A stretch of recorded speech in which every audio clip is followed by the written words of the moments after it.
มั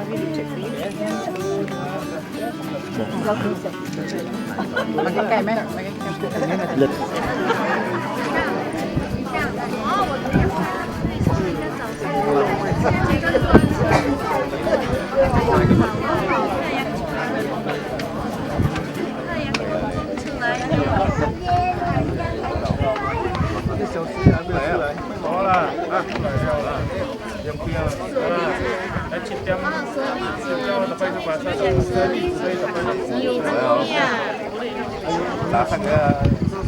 ใส่กระโปรงมันไม่ขึ้นมา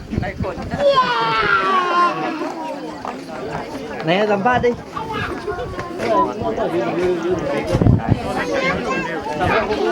ฮะ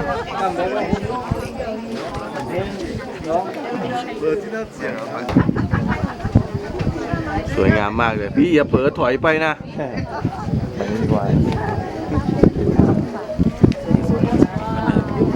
ฟิกค่ะเกลนโบราณแล้วค่ะน่ารักดีก็ค่ะกำลังเคลื่อนจากทำนี้ไปสู่อีกฝั่งนึงแล้วก็ลมก็ตีกลับมา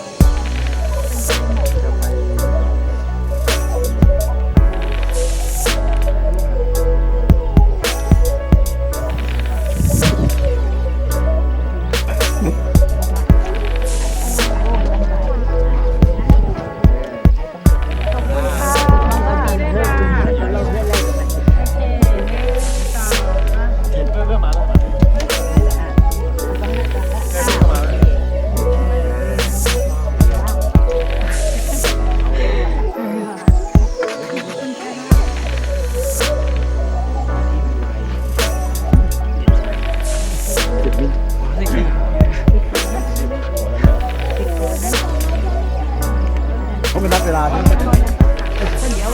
คนเดียวเขานะจริงแก๊สแต่น่าจะมาบ้าง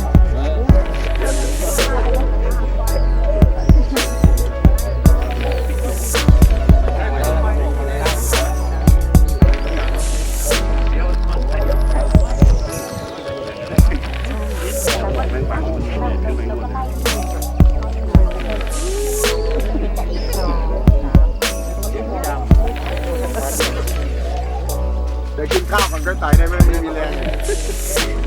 พี่กินอีส้มใน2 ลังของพี่แหละก็ได้แล้วต้องตั้งขาตั้งขึ้นไม่ได้มาด้วยกันนะครับไม่ได้มาด้วยกัน